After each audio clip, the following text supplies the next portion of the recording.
फिर से वही सपना देखा? उसका कॉल आया था फिर से? हाँ, और वो भी ताऊ जी के सामने। सुभाष, कल सुबह तक मेहरा जी का ऑर्डर किसी भी हालत में भिजवाना है। जी भैया, लगभग सब कुछ अच्छे से तैयार है। दीदी, पढ़ाई अच्छी चल रही है ना? जी पापा, कुछ दिन में एग्जाम्स हैं। रात के 10 बजे। अदिति, जा बेटा फोन उठा।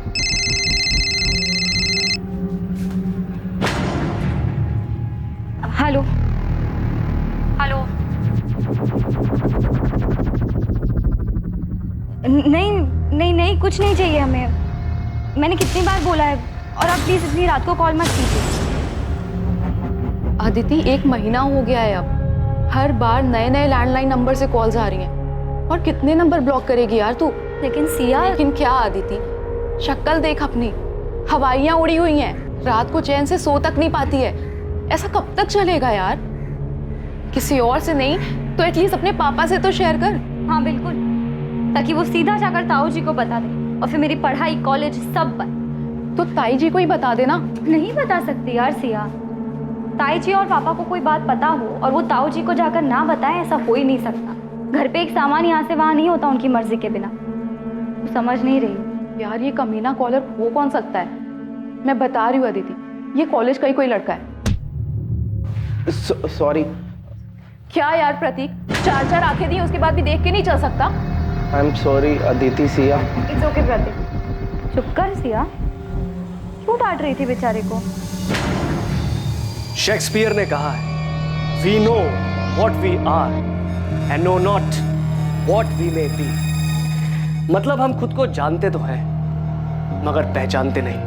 वक्त और हालात उसे उसकी पहचान देते हैं, क्योंकि हालात की आंधी इंसान के इस बनावटी मुखौटे को उठा देती और उसे खुद से रूबरू कराती। अरे क्लास का समय हो गया, बाकी का ड्रामा क्लास में। चले अदिति, तुमने अभी तक अपना असाइनमेंट सबमिट नहीं किया? सर वो तुमने आज तक कभी लेट सबमिशन नहीं किया और इस बार तुम 4 दिन लेट हो। क्या हुआ, कोई प्रॉब्लम है? हाँ सर, एक्चुअली प्रॉब्लम तो है। नहीं नहीं सर, कोई प्रॉब्लम नहीं है। मैं 2 दिन में अपना असाइनमेंट सबमिट कर दूंगी। आर यू श्योर कोई प्रॉब्लम नहीं है? नहीं सर, कोई प्रॉब्लम नहीं है। Sorry for the delay. Okay.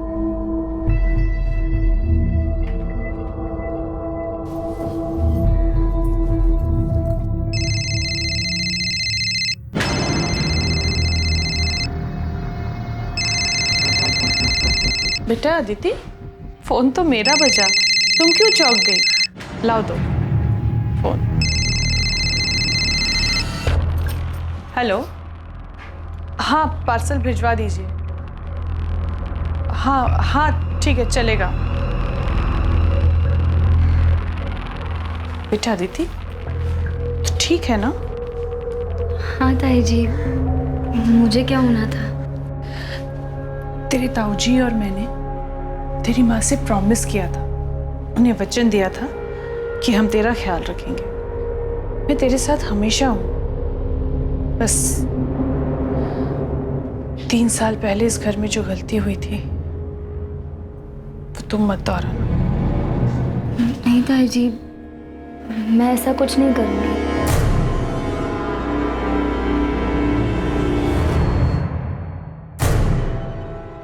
Thakur साहब मिले थे, वो अपने छोटे बेटे विकास के लिए लड़की ढूंढ रहे। आदिति के बारे में पूछ रहे थे, तो मैंने उन्हें आदिति की फोटो दिखाई जो उन्हें पसंद है। वो आदिति से मिलना चाहते हैं। पिछली बार जो कुछ भी हुआ उसके बाद ठाकुर साहब अभी भी अपने बेटे के लिए पिछली बार जो हुआ उसे भूल जाओ ज्योति, जो सामने उसे देखो। हो सकता है ठाकुर खानदान से हमारा रिश्ता होना लिखा है और रिश्ता खुद चलकर आ रहा है। विकास अच्छा लड़का है, मुंबई में रहता है, अगले हफ्ते कानपुर आ रहा है। मिल लेगा आदित्य से। पर मेरी पढ़ाई, कॉलेज का आखिरी साल है। तो फिक्र मत कर बेटा, तेरे एग्जाम्स के बाद ही तेरी शादी करेंगे। हाँ, एग्जाम के बाद ही शादी होगी, लेकिन सगाई इसी महीने होगी। ठाकुर साहब अब ज्यादा रुकना नहीं चाहते और मैं भी उनकी बात से सहमत हूँ।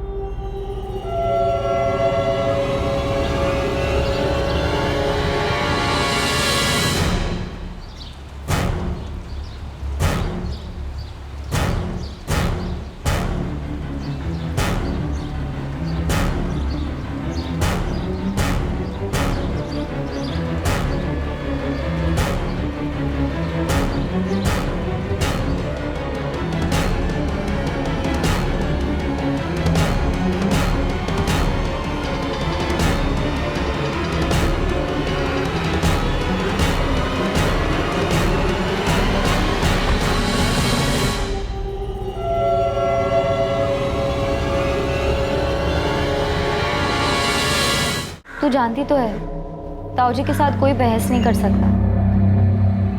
उन्होंने कहा है तो शादी होकर रहेगी। मैं तुम्हारी जगह होती तो भाग जाती। ये सब कहना आसान है, और वैसे भी किस्मत में जो लिखा है उससे कौन भाग सकता है।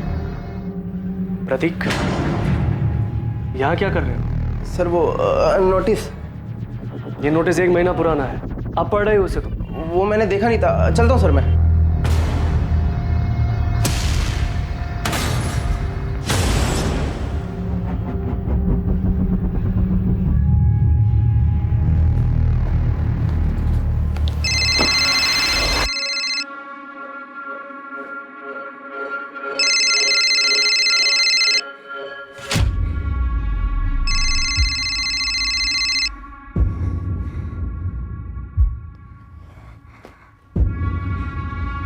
हेलो हेलो हेलो, कौन बोल रहा है? कुछ बोलते क्यों नहीं? क्यों परेशान कर रहे हो मुझे? अदिति, तुम सिर्फ मेरी हो। मैं तुम्हारी शादी किसी और से नहीं होने दे सकता। कौन हो तुम?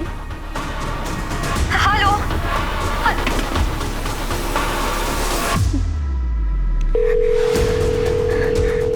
हेलो, हाँ अभी फिर से फोन आया था।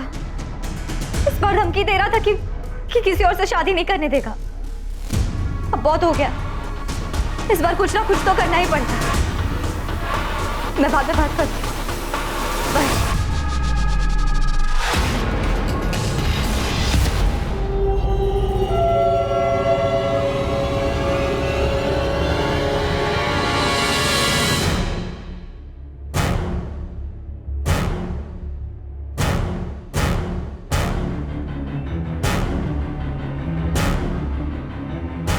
ताई जी, मैं चलती हूँ। ठीक है बेटा, संभल के जाना। बाय।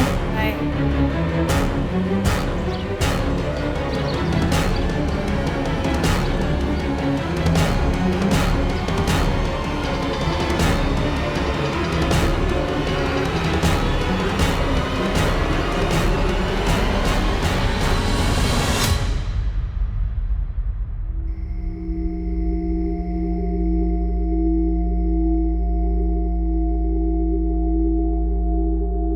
कॉलेज तो 5 बजे ही बंद हो गया था।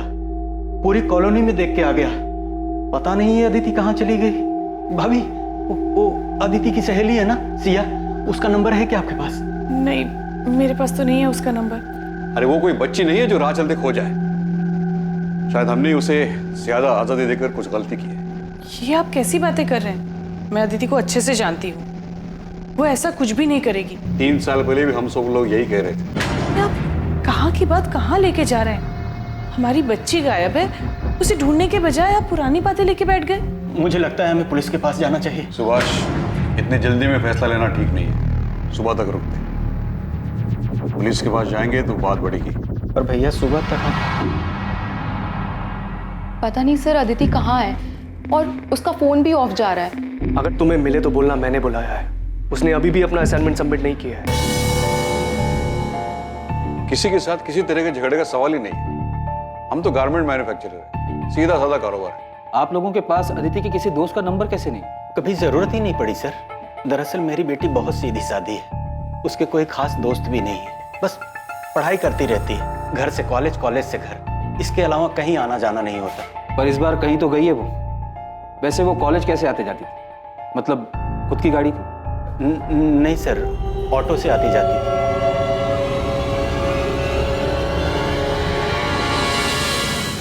हम अदिति की फोटो आसपास के थानों में भेज रहे हैं, उसके कॉल रिकॉर्ड्स भी मंगवाए, जिससे पता चल जाएगा कि उसने लास्ट बात किससे की।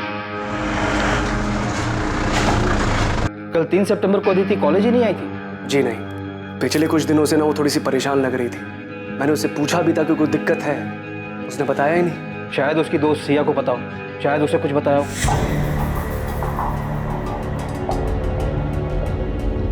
सिया, अदिति कल से मिसिंग है। अगर तुम इसके बारे में कुछ भी जानती हो तो बेझिझक होकर इंस्पेक्टर साहब को बताओ। सर अदिति को पिछले 1 महीने से ब्लैंक कॉल्स आ रहे थे। क्या? हाँ सर, और उसने इस बारे में अपने घर पे किसी को कुछ भी नहीं बताया था, क्योंकि उसके घर वाले बहुत पुराने ख्यालात के हैं। पर सिया, जब मैंने तुम लोगों से पूछा था कि ऐसी कोई दिक्कत है तो कम से कम मुझे तो बताना चाहिए था। सिया, कोई अंदाजा ऐसा कौन कर सकता है? कॉलेज का कोई हो सकता है? हाँ सर, मुझे भी ऐसा ही लगता है। इनफैक्ट मैंने अदिति को कई बार बोला था कि कोई कॉलेज का ही होगा। तुम उसकी दोस्त हो, हमेशा उसके साथ रहती हो। कुछ तो नोटिस किया होगा तुमने कि अदिति को कोई लड़का लाइक करता हो, उसके आसपास घूमता हो। नहीं सर, अदिति ज़्यादा लड़कों से बातचीत नहीं करती थी। इनफैक्ट वो किसी से भी ज़्यादा बातचीत नहीं करती थी। विनीत जी, मुझे क्लास के सारे स्टूडेंट से बात करनी होगी, शायद उन्होंने कुछ देखा हो, और क्लास के सारे स्टूडेंट की नेम लिस्ट चाहिए होगी। जी। सिया, अदिति कॉलेज कैसे आती जाती? ऑटो में?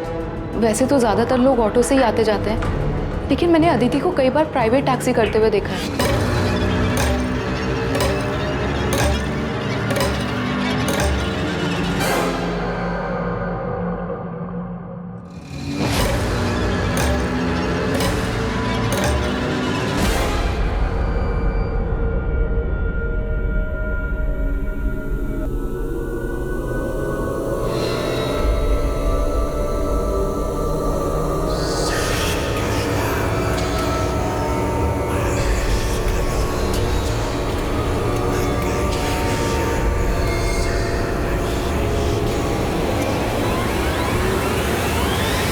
कोई उसे कॉल करके तंग कर रहा था तो उसे हमें बताना चाहिए था। मेरी गलती है, मैं ही शायद उसका ठीक से ध्यान नहीं दे पाया। मैंने देखा था जब भी उसका फोन बजता था वो चौंक जाती थी।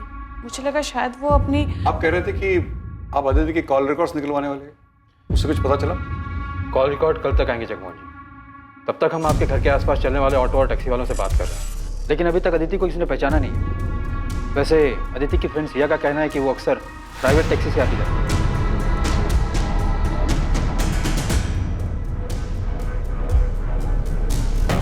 अब वो टैक्सी से जाए ऑटो से क्या फर्क पड़ता है? फर्क पड़ता है, और इस बात से भी फर्क पड़ता है कि आप लोगों को उसके दोस्तों के बारे में कुछ पता नहीं, और ये भी नहीं पता कि वो कॉलेज कैसे आती जाती है।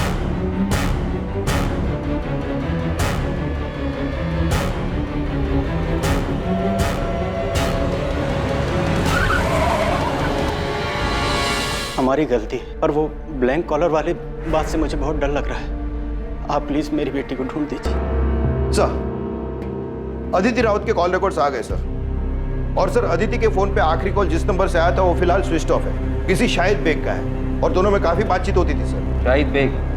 लेकिन इस नाम का तो कोई स्टूडेंट अदिति की क्लास में नहीं है। और ये पिंक नंबर किसके?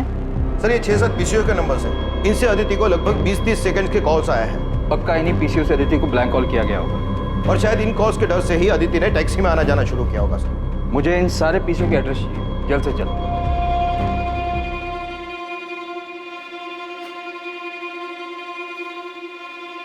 सुभाष, मैं जानता हूं तुम पर क्या बीत रही है। मेरा रवैया सख्त है, इसका यह मतलब नहीं कि अदिति की मुझे परवाह नहीं। और मेरी भी तो बच्ची है। गलती मेरी है भैया, मैं उसे समझ नहीं पाया। उसकी माँ की मौत के बाद मुझे उसका ज्यादा ख्याल रखना चाहिए, उसे बोलने तक का मौका नहीं दे। अगर ऐसा करते तो शायद वो उन ब्लैंक कॉल्स के बारे में बता देते। मैंने शायद उसे पहचानने में भूल कर दी, उस पर शक किया। मुझे लगा वो भी हमें धोखा देकर भाग गई, लेकिन मैं किसी भी हालत में उसे घर वापस लाकर ही रहूंगा। तब ये रोड का पीसीओ है। अब 4 घंटे पहले कौन आके गया मुझे याद नहीं है। हाँ साहब, सीसीटीवी लगवाया ना, आजकल क्या मालूम कब जरूरत पड़ जाए। ये तारीख है, इस टाइम के बीच के सारे सीसीटीवी फुटेज चाहिए मुझे सर। 6 पीसीओ में से सिर्फ 2 जगह सीसीटीवी। और सर, एक पीसीओ से 21 अगस्त को कॉल आया था अदिति को रात को 11:15 बजे, और दूसरे पीसीओ से 31 अगस्त को कॉल आया था रात को 10:35 पर। आई होप हमें वो कॉलर दिख जाए।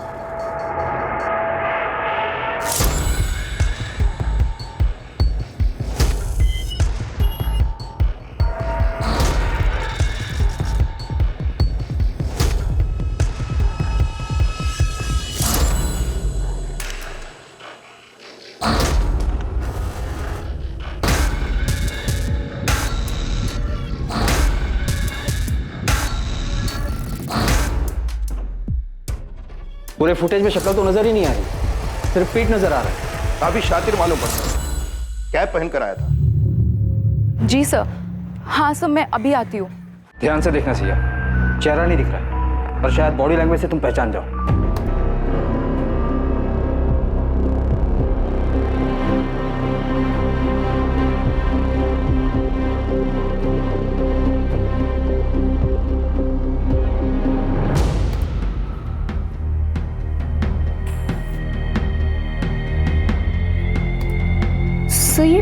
आदमी बार बार अपनी रिस्ट वॉच एडजस्ट कर रहा है। सर ये आदत तो ये आदत हमारे प्रोफेसर विनीत की है। मैं कॉलेज का प्रोफेसर हूँ, कोई सड़क छाप रोमियो नहीं हूँ।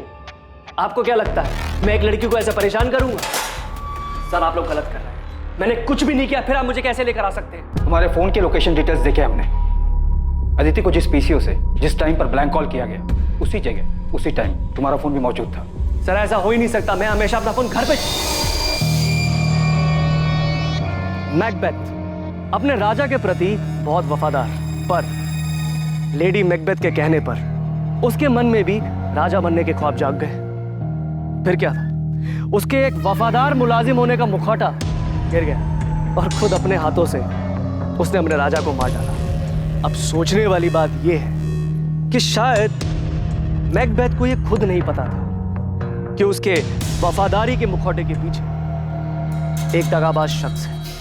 इंसानी फितरत का कोई भरोसा नहीं होता, कभी कभी चेहरे के पीछे की असलियत बहुत भयानक होती है। क्लास का टाइम हो गया, अगली बार नेक्स्ट एक्ट पढ़ के आइएगा, वो डिस्कस करेंगे। एक्सक्यूज मी सर, मुझे नहीं लगता मैकबेथ ने कोई मुखौटा पहना था। इंसान खुद को ही ना पहचान सके, ऐसा कैसे हो सकता है? मुझे लगता है मैकबेथ ने ये सब उसकी बीवी के प्रभाव में आकर किया था। फाइनली इस क्लास में कोई तो है जो लिटरेचर में दिलचस्पी लेता है, वरना बाकी सब तो उल्लू की तरह ताकते रहते हैं। और रहा ताल्लुक तुम्हारे सवाल का, तो ये सवाल तुम अपने आप से पूछो। पिछले 1 साल में पहली बार तुमने मुझसे आके कोई सवाल किया है? क्या तुमने कभी ये सोचा था कि तुम सामने से आकर मुझसे शेक्सपियर डिस्कस करोगी? शायद ऐसी भी कोई अदिति है जिसे हम क्या तुम खुद नहीं जानती। वो बहुत शांत स्वभाव की थी, बाकियों से बिल्कुल अलग। मैं उसे करीब से पढ़ना चाहता था, जानना चाहता था। उसकी सादगी मुझे भाने लगी थी। वही मीठी आवाज सुनने के लिए मैं उसे ब्लैंक कॉल्स किया करता था, मगर कभी हिम्मत नहीं हुई उसे बताने की। फिर इस बीच मुझे पता चला कि उसकी शादी की बात चल रही है। अदिति अभी सिर्फ तू 22 साल की है, इतनी जल्दी शादी कौन करता है? और तूने कुछ बोला नहीं? तो जानती तो है, ताऊ जी से कोई बहस नहीं कर सकता। उन्होंने कहा है तो शादी होकर है। ये सुनकर मुझे बहुत गुस्सा आया। वो ऐसे कैसे किसी और के साथ शादी कर सकती थी? इसलिए उस दिन मैंने उसे कॉल करके पहली बार बात की। अदिति, तुम सिर्फ मेरी हो, मैं तुम्हारी शादी किसी और से नहीं होने दे सकता। तेरी लव स्टोरी में कोई इंटरेस्ट नहीं मुझे। ये बता अदिति कहाँ है? क्या किया तूने उसके साथ? सर मैंने उसके साथ में कुछ नहीं किया है। चुपचाप सच बता दे। अब लेक्चर खत्म, प्रैक्टिकल शुरू होगा जिसमें सिर्फ सच बाहर आएगा। शंभू। जी सर। शुरू हो जा। किसी पे भरोसा ही नहीं कर सकते यार। I mean, प्रोफेसर विनीत जैसे पढ़े लिखे लोग ऐसी हरकत कर सकते हैं? हाँ, कौन असल में क्या है ये तो कोई नहीं बता सकता। बेचारी अदिति, एक तो पहले ही उसके घर में इतनी ज्यादा प्रॉब्लम थी और अब ये ब्लैंक कॉल्स का चक्कर आके उसके सर पड़ गया। तुझे अंदाजा भी नहीं होगा यार कि उसके घर वाले हर बात को लेके कितनी रोक टोक करते थे। मैंने क्या किया पापा? जीन्स पहनने में क्या गलत है? बाकी लड़कियां भी तो पहनती हैं। दुनिया अगर गलत करे तो इसका मतलब ये नहीं है कि उनकी देखा देखी हम भी गलत करें। तो जानती है ना ताऊ जी को, उन्हें ये सब पसंद नहीं है। और आपको पापा?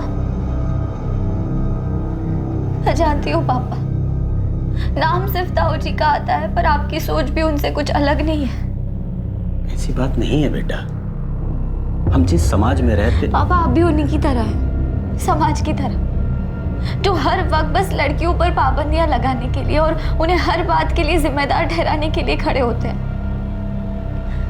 काश आज माँ जिंदा होती, वो ऐसा कभी नहीं होने देती। अदिति। सर अदिति को मैंने किडनैप नहीं किया है। या मुझे कहाँ लेके जा रहे हैं? मैं कोई क्रिमिनल नहीं हूँ। कोर्ट में पेशी है तेरी, हमने अर्जी दाखिल की तुझे रिमांड पर लेने के लिए। अब देखते हैं तू सच कैसे नहीं बोलता। 10 दिन हमारे साथ जेल में रहेगा ना तो सब उगल देगा। सर एक बात बहुत अजीब है, अदिति रोज एक प्राइवेट टैक्सी में आया जाया करती थी, और यही नहीं, रोज वो टैक्सी एक ही होती थी।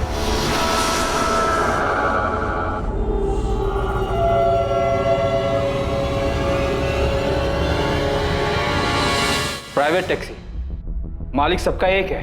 देख प्रोफेसर, तू बच्चों को भले ही कुछ भी पढ़ाता, यहाँ हमें पढ़ाने की कोशिश मत करना। सर मैं सच बोल रहा हूँ। अक्सर कॉलेज खत्म होने के टाइम पर मैं गेट पे खड़ा रहता था अदिति को जाते हुए देखने के लिए। तब मैंने कई बार देखा वो व्हाइट कलर की प्राइवेट टैक्सी में ही जाया करती थी। शायद मेरा ध्यान हमेशा अदिति पर था, इसलिए इस बात पर कभी ध्यान नहीं गया। काफी झूठ बोल रहा है प्रोफेसर, कहानियां सुनाने में माहिर है सर। एक लीड मिली है, चेक तो करना पड़ेगा। 4 दिन हो गए अभी तक अदिति अपने घर वापस नहीं लौटी। और वैसे भी प्रोफेसर विनीत के कॉल रिकॉर्ड साफ है। तुम खबरी आसिफ से बात करो, बोलो कि एक व्हाइट कलर की प्राइवेट टैक्सी है जिस पर मालिक सबका एक है लिखा हुआ, उसके बारे में पता करें। जी सर। आसिफ को बोलना कि कॉलेज के आसपास पता करें, टैक्सी रोज वहीं जाती है।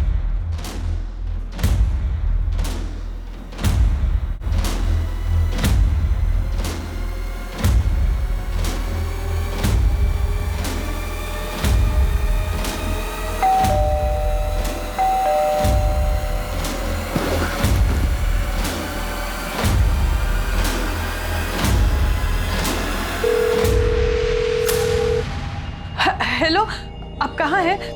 तुरंत घर आ जाइए। अरे लेकिन हुआ क्या है? जिसका डर था वही हुआ। हाँ, आप सवाल मत पूछिए, बस जल्दी घर आ जाइए। देखो मैं रास्ते में हूँ, गाड़ी में। तुम साफ साफ बोलो क्या हुआ है?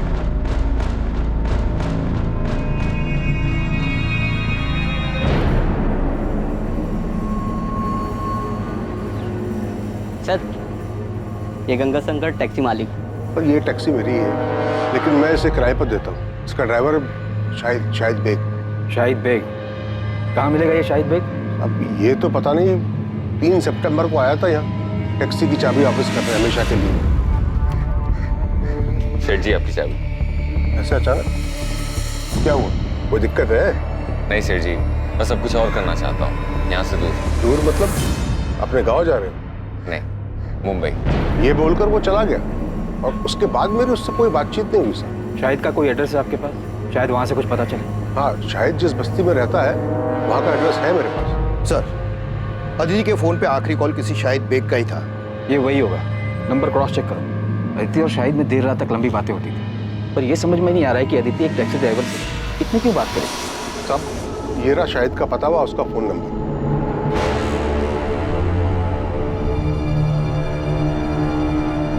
ये वही शाहिद बेग है। सर ये बालक यहीं शाहिद रहता था। 2 साल पहले उसने ये घर मुझसे किराए पे लिया था। आइए सर।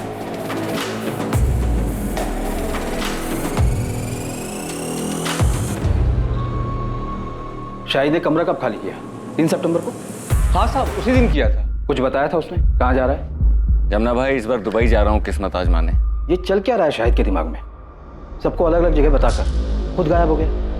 अदिति हमेशा शाहिद की टैक्सी से आती जाती थी और शाहिद ने अपनी टैक्सी 3 सितंबर को वापस की और उसी दिन से अदिति और शाहिद दोनों गायब हैं। ये महज इत्तेफाक तो नहीं हो सकता। सर यहाँ तो कुछ और ही खिचड़ी पक रही है। ये शाहिद की पड़ोसन बता रहे थे कि शाहिद के घर पे किसी लड़की का रेगुलर आना जाना था।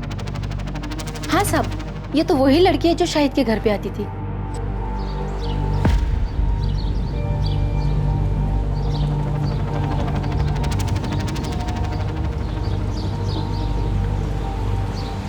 सब ये लड़की का और शाहिद का चक्कर चल रहा था।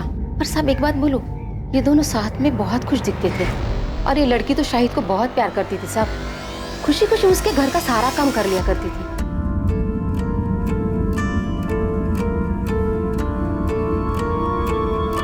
क्या कर रहे हो? कोई देख लेगा तो? तू देखने दो। तुम यहाँ क्या कर रहे हो? बुखार है ना, आराम करना चाहिए। चलो अंदर चलो। अच्छे बड़े घर की लड़की, कॉलेज जाने वाली, अपनी उम्र से काफी बड़े टैक्सी वाले के प्यार में पड़ गई और इतना ही नहीं, अपना घर छोड़कर उसके साथ भाग भी गई। कुछ ज्यादा फिल्मी नहीं हो गया ये? नहीं पीढ़ी है सर, फिल्मों से सीखते हैं इन। और फिर इस अदिति के घर वाले तो काफी पुराने ख्यालात के। शाहिद के कॉल रिकॉर्ड निकलवाओ और ये सच भी हमें रावत फैमिली को बताना ही होगा। कॉल डिटेल से तो ये लगता है कि अदिति और शाहिद आपस में काफी लंबी लंबी बातें करते और इतना ही नहीं, अदिति शाहिद के घर भी आ जाया करती। वहाँ के आस पड़ोस के लोगों ने अदिति को कई बार देखा, इसलिए हमें यकीन है कि अदिति और शाहिद एक दूसरे से प्यार करते थे और इसलिए भागते।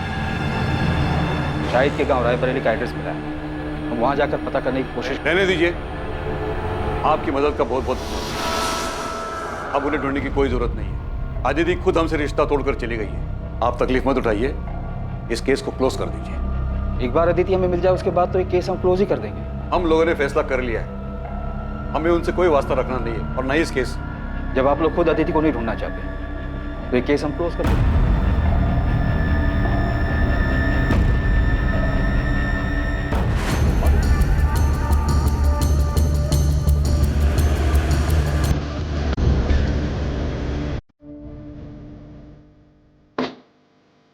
सर इस तरफ आइए, दिखाता हूँ आप।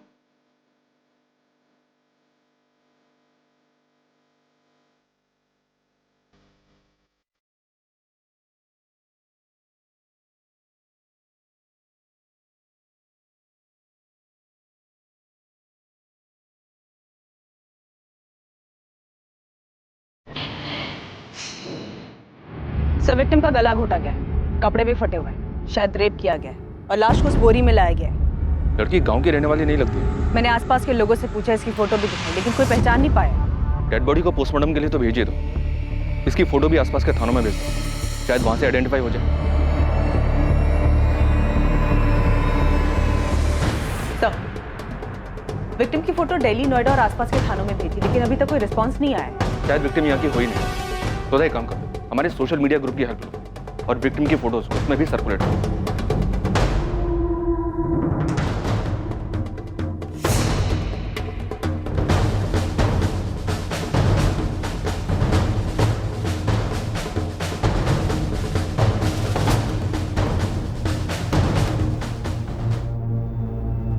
सोनाली, अरे कहाँ हो भाई? लेट हो रहा है यार, मुझे जल्दी लाओ।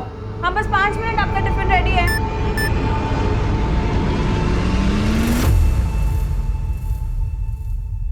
ए सोनाली, मेरा टिफिन रेडी हुआ कि नहीं? क्या हुआ?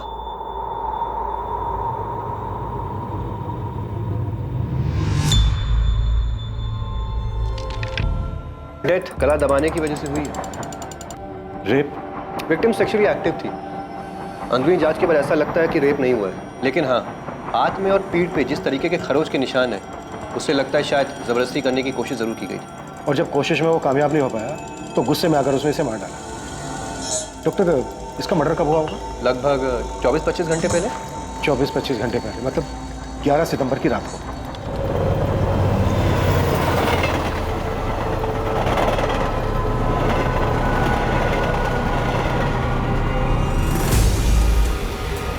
ऐसे नहीं, ऐसे बना, ठीक है? आजा। बस करो भी बतख जैसे मुंह बनाना। ये कपड़े पहन ले सोनाली, तेरे पापा आते ही होंगे। आप आओ, हमारे साथ फोटो खींचो। अरे मैं कहाँ? बैठो यहाँ बैठो। अरे मुझे नहीं आता ये सब। जी, हमारी फोटोज ही नहीं है साथ में। देखो सिर्फ आपको बस ऐसे करना। कैसे? ऐसे, ठीक है? आओ।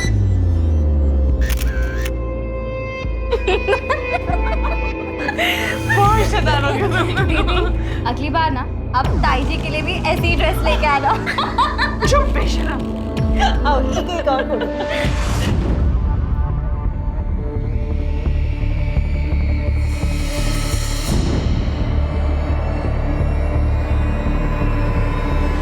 ये मेरे चाचा जी सुभाष रावत की बेटी है सर। हमारा घर कानपुर में है। अदिति वहीं रहती थी। आपने अपनी फैमिली को इन्फॉर्म कर दिया?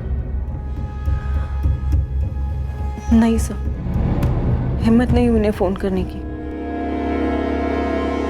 पिछले 3 सालों से कोई बातचीत नहीं है हम लोगों के बीच में, क्योंकि मैंने भागकर भानु से शादी की थी। वो आखिरी बार था जब मैंने उसे देखा था। आप हमें अपना कानपुर का एड्रेस दे दीजिए और अपने घर वालों के फोन नंबर्स, हम इन्फॉर्म कर देंगे।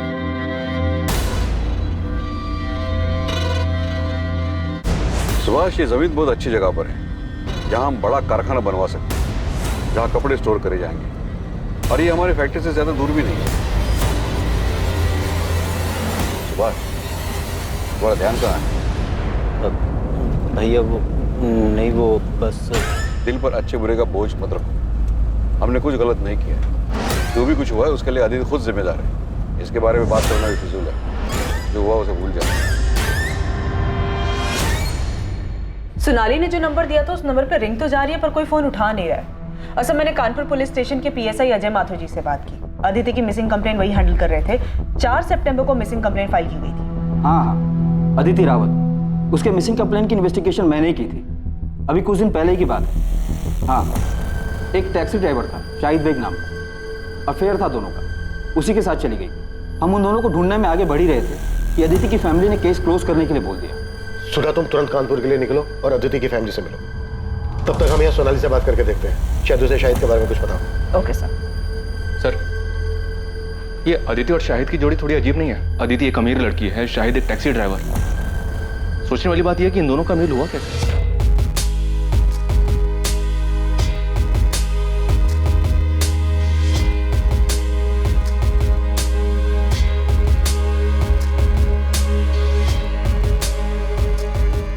आइए मैडम, बैठिए।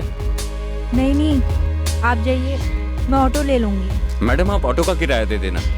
बहुत देर से देख रहा हूँ, दूर दूर तक कोई ऑटो नहीं है। आप ऐसी ही धूप में खड़ी हैं, आपको भी ऑटो का इंतजार नहीं करना पड़ेगा और मुझे भी सवारी मिल जाएगी। बैठिए ना।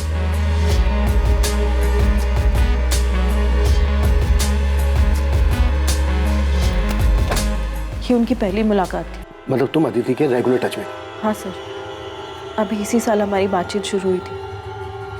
घर से भागने के बाद बड़ी हिम्मत करके मैंने उसे फ़ोन किया था। उसने घर पे किसी से नहीं बताया था कि हम लोगों के बीच में बात होती, क्योंकि मेरे पापा यानी अदिति के ताऊजी बहुत ज़्यादा स्ट्रिक्ट हैं सर, और कोई उनकी मर्जी के खिलाफ जाए ये उनको बिल्कुल पसंद नहीं था। सोनाली, तुमने लव मैरिज की थी, कोई गुनाह नहीं किया था। लेकिन सर, मेरी पापा की नज़रों में ये किसी गुनाह से कम नहीं है। अदिति एक पढ़े लिखे रईस परिवार से थी। ये समझ में नहीं आ रहा है कि वो एक टैक्सी वाले के प्यार में कैसे आ गई। सर, ये बात मुझे भी बहुत अजीब लगी थी। मैंने पूछा भी था उससे। सर, दीदी, शाहिद भी अक्सर यही कहता है कि रूप की रानी सड़कों के राजा की लव स्टोरी है हमारी। मुझे यकीन है कि हमारा मिलना लिखा था। और रही बात मजहब जात पात के भेद की, तो मैं ऐसी ओछी बातों में विश्वास नहीं रखती। मैं जात पात की बात नहीं कर रही हूँ अदिति, मैं लोगों के पढ़े लिखे होने के नज़रिए, उनके इंटेलेक्चुअल लेवल की बात कर रही हूँ। तूने कहा था ना कि वो सिर्फ 5वीं क्लास तक पढ़ा है, तो उसे तो तेरी बात भी समझ नहीं आती होगी। तुम लोग बात क्या करते हो आपस में? बातें करने के लिए इंटेलेक्चुअल लेवल की नहीं, बस इंसान में थोड़ी सी दिलचस्पी दिखाना ही काफी होता है। कौन सी किताब पढ़ रही हैं मैडम जी? क्यों? इतने ध्यान से पढ़ रही हैं तो काफी अच्छी ही होगी। द ट्रेजेडी ऑफ अथेरो विद कनेक्शंस। अरे बाप रे, इतना बड़ा नाम! मैं तो ये नाम याद करने गया तो पूरा हफ्ता लग जाएगा।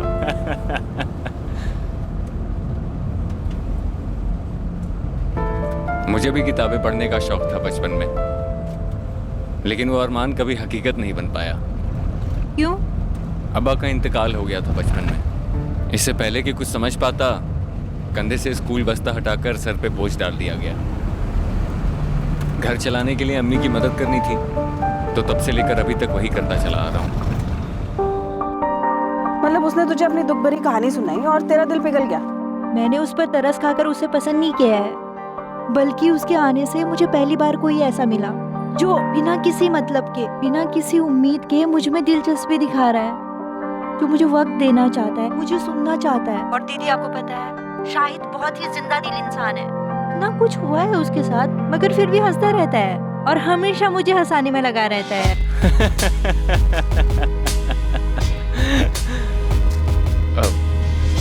सॉरी मैडम, वो एक बात याद आ गई। वो मेरी पड़ोसन है ना, उसको जब बुखार होता है ना तो वो बहुत खुश हो जाती है। पता है क्यों? उसे लगता है वो बहुत हॉट लग रही है।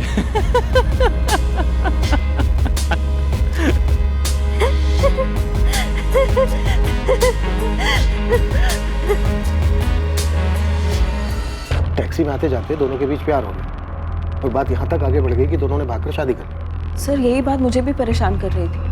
और मुझे नहीं लगा था वो घर से भागकर शाहिद से शादी कर लेगी। क्यों? ऐसा क्या हुआ?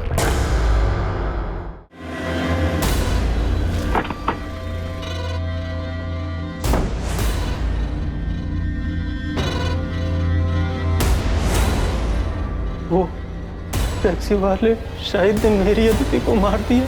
इन्वेस्टिगेशन चल रही है सुभाष जी, लेकिन एक और पॉसिबिलिटी ये है कि शायद शाहिद को भी मार दिया गया होगा। लेकिन मुझे पूरा यकीन है कि उसी कमीने ने अदिति को मारा होगा। मैंने उसे तभी पहचान लिया था जब वो दोनों शादी करके यहाँ आए थे हमारे पास। क्या? आप लोग पहले से जानते थे कि उन दोनों ने शादी कर ली?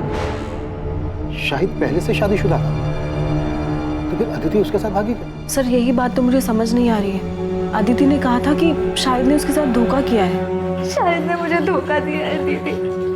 मैं उसके लिए सब कुछ छोड़ने को तैयार थी, पर उसने मुझे अंधेरे में रखा।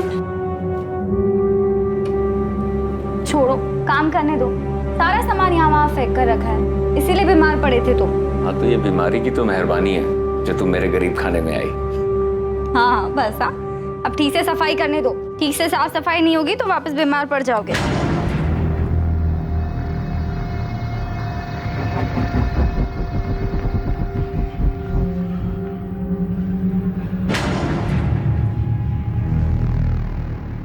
अतिथि, मेरी बात सुनो। जो तुम सोच रही हो ना वैसा बिल्कुल नहीं है। मुझे कुछ नहीं सुनना। मैंने पहली बार किसी पर भरोसा किया, दिल से सच्चा प्यार किया, और तुमने बदले में मुझे क्या दिया? तुमने मेरा भरोसा तोड़ दिया। अदिति सुनो, मेरी बात सुनो। अदिति, अदिति। पिछले 1 महीने से मेरी अदिति से बात नहीं हो पाई थी सर, इसीलिए इस सब के बाद उन दोनों के बीच क्या हुआ मुझे नहीं पता सर। पर अदिति की बातों से ये जरूर लगता था कि वो शाहिद से बहुत ज्यादा प्यार करती है। कौन सा प्यार? साफ साफ दिख रहा है कि उसने अपनी चिकनी चुपड़ी बातों में अदिति को फंसाया और भगाकर शादी करके ले आया हमारे पास। उसने सोचा कि शादी करेंगे तो हम कुछ बोलेंगे नहीं और वो घर जमाई बन के बैठेगा। कब आए थे यहाँ मिलने के लिए? गायब होने के 5 दिन पहले। मतलब 8 सितंबर को? जी, अदिति आशीर्वाद लेने आई थी शाहिद के साथ। मेरी तो कुछ समझ में नहीं आया, इसलिए मैंने तुरंत इन्हें फोन किया। देखो मैं रास्ते में हूँ, गाड़ी में। तुम साफ साफ बोलो क्या हुआ है? अदिति आई है शादी करके। मुझे तो कुछ समझ ही नहीं आ रहा था कि मैं क्या करूं। अदिति, ये सब क्या नाटक है? क्या चल रहा है? ये कौन है लड़का? जी, मैं शाहिद बेग, टैक्सी चलाता हूँ। हम दोनों एक दूसरे से बहुत प्यार करते हैं और नई जिंदगी शुरू करने से पहले आप लोगों का आशीर्वाद चाहते हैं। मैं आपसे वादा करता हूँ कि मैं आपकी बेटी को बहुत खुश रखूंगा। पापा प्लीज एक बार मेरा साथ दे दीजिए पापा। सच में शाहिद से बहुत प्यार करती हूँ। इतना बड़ा कदम उठाने से पहले कम से कम एक बार तो बता देती। तेरे ताऊ जी को पता चला ना तो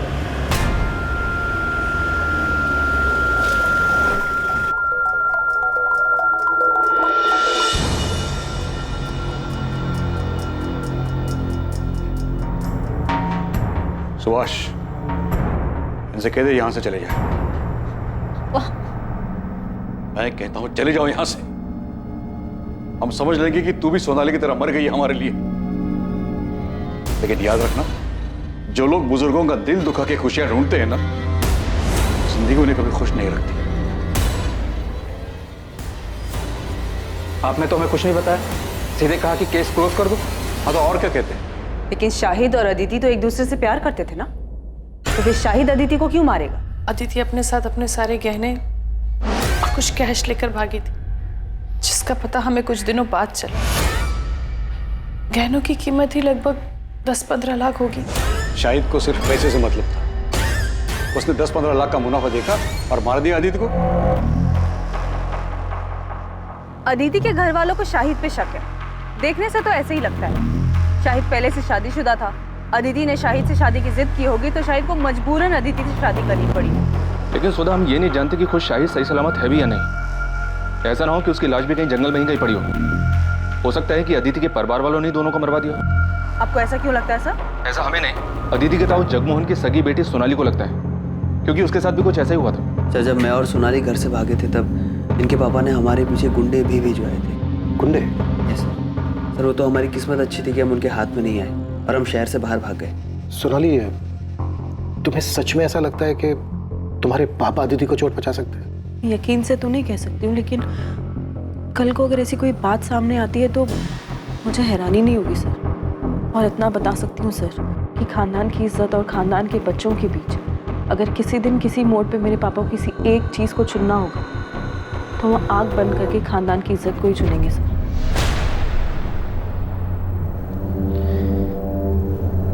अदिति की बॉडी कल सुबह मिलेगी। अदिति ने भले ही अपने औलाद होने का फर्ज ना निभाया, लेकिन हम तो बड़े हैं, हमें अपना फर्ज निभाना ही होगा। उसका अंतिम संस्कार करना। इंसान वही होता है जो दूसरों की गलतियों से कुछ सीखे। लेकिन लाख समझाने के बावजूद भी अदिति ने वही गलती दोहराई। उसे वही मिला जो उसने बोया था।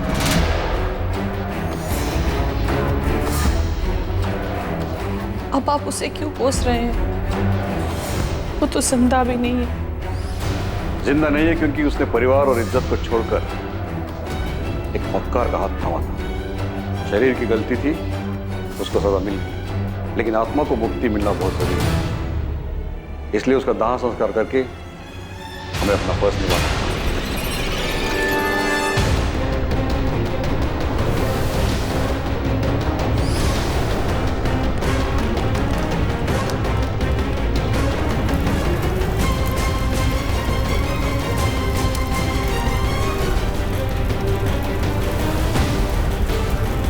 हमें सबसे पहले ये पता लगाना है कि इस वक्त शाहिद कहाँ है। क्या सबके पीछे उसी का हाथ है या फिर वो खुद एक विक्टिम? सर, जहाँ अदिति की लाश मिली उसी जंगल वाले एरिया में हम लोग शाहिद की डेड बॉडी को भी सर्च करें। शायद कोई जंगली जानवर उसे अंदर खींच कर ले गया। अगर खुद शाहिद मर चुका है तो फिर साफ साफ ये ऑनर किलिंग का केस बनता है, और ये काम अदिति के ताऊ जगमोहन और उसके पिता सुभाष का हो सकता है। शक इसलिए भी हो रहा है क्योंकि जगमोहन की बेटी सोनाली को भी अपने पिता पर भरोसा नहीं है। वैसे इन लोगों के अलावा और किसका काम हो सकता है? प्रोफेसर विनी, कानपुर के पीएसआई अजय माथुर बता रहे थे इस प्रोफेसर के बारे में। फाइनली इस क्लास में कोई तो है जो लिटरेचर में दिलचस्पी लेता है, वरना बाकी सब तो उल्लू की तरह ताकते रहे। अदिति से एक तरफा प्यार किया करता था, ब्लैंक कॉल भी किया करता था, यहाँ तक कि सर उसने धमकी भी दी थी अदिति को किसी और से शादी ना करने की। और जब कॉलेज वालों को इसके बारे में पता चला तो उसे कॉलेज से निकाल दिया गया। इस वक्त कहाँ है विनी? माथुर साहब बता रहे थे कि कॉलेज से निकाले जाने के बाद वो अपने घर में ही बंद। क्या करता बेचारा ओथेलो? प्यार में जलन होना स्वाभाविक है। वो अपने प्यार को किसी और के साथ नहीं देख सकता, इसीलिए उसने खुद उसको